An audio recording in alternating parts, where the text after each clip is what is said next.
Hello दोस्तों। आज की इस वीडियो में मैं आपको the psychology of money book से 8 बिग गाइड्स बताने वाला हूं। तो बिना किसी डिले के हम डायरेक्ट काम की बात पर आएंगे। पहला बिग आइडिया है, यू डोंट नो एवरीथिंग। हम अपने एक्सपीरियंस के बेस पर कोई भी राय बनाते हैं। थोड़े से एक्सपीरियंस के आधार पर कई लोग मान लेते हैं कि उन्हें इस दुनिया के बारे में सब कुछ पता है, लेकिन वह यह भूल जाते हैं कि दुनिया में 800 करोड़ लोग हैं और हर इंसान की अपनी अलग राय होती है। हर कोई अपनी दुनिया में सही होता है। एक चीज जो किसी को बिल्कुल सही लगे, किसी और को पागलपन लग सकती है। द साइकोलॉजी ऑफ मनी के लेखक मॉर्गन हाउसेल कहते हैं कि पैसों को लेकर आपका एक्सपीरियंस दुनिया में जो कुछ भी हुआ है उसका 0.0 हो सकता है। हम वही बात मानते हैं जो हमारे बिलीफ में बैठी होती है। जैसे अगर किसी के अंकल को स्टॉक मार्केट में नुकसान हुआ तो हम ये मान लेते हैं कि स्टॉक मार्केट खराब है। इसी तरह अगर किसी के मामा को रियल एस्टेट में नुकसान हुआ तो मान लेते हैं रियल एस्टेट खराब है। हर जनरेशन की अलग परसेप्शन होती है। जैसे 1970 में पैदा हुए लोगों को इंडेक्स फंड पसंद आएगा, वहीं 1990 के बाद जन्मे लोग क्रिप्टो की ओर अट्रैक्ट हो सकते हैं। इसलिए हमें केवल अपने एक्सपीरियंस के आधार पर डिसीजन नहीं लेना चाहिए। हमें फाइनेंशियल किताबें पढ़नी चाहिए, वीडियो देखनी चाहिए, सेमिनार अटेंड करने चाहिए, ताकि हम दूसरों के एक्सपीरियंस से भी सीख सकें। दूसरा big idea, nothing is as good or as bad as it seems. दुनिया बहुत कॉम्प्लिकेटेड है। हमारे एक्शन के रिजल्ट हमारे हाथ में नहीं होते।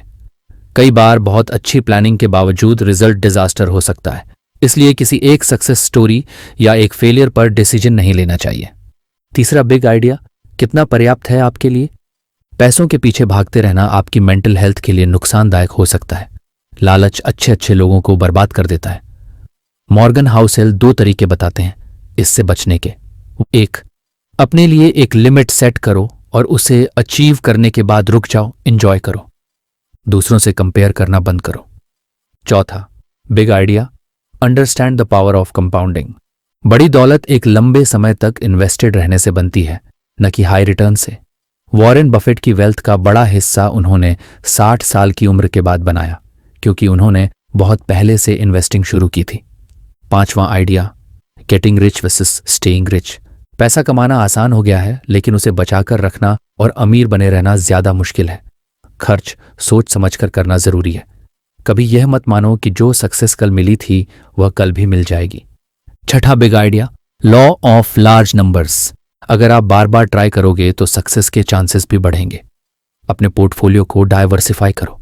जरूरी नहीं कि सब सही चले, कुछ गलत भी हो सकते हैं, लेकिन कुछ ही सही चल गए तो वो आपकी ओवरऑल इनकम को बढ़ा सकते हैं।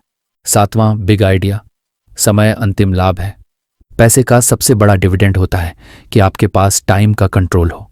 खुद को फ्री महसूस करना असली अमीरी है। इसलिए सबसे पहले एक इमरजेंसी फंड बनाओ, ताकि जरूरत पड़ने पर 6 महीने तक बिना कमाए भी सरवाइव कर सको। 8वां और आखिरी बिग आइडिया, लग्जर नॉर्मल है। लोग आपकी लग्जरी चीजों से इंप्रेस नहीं होते, आप खुद होते हो। इसलिए लग्जरी के पीछे भागने के बजाय अपनी वैल्यू बढ़ाओ। कोई भी चीज अगर 2 बार नहीं खरीद सकते तो एक बार भी मत खरीदो। पैसिव इनकम से ही लग्जरी चीजें खरीदो।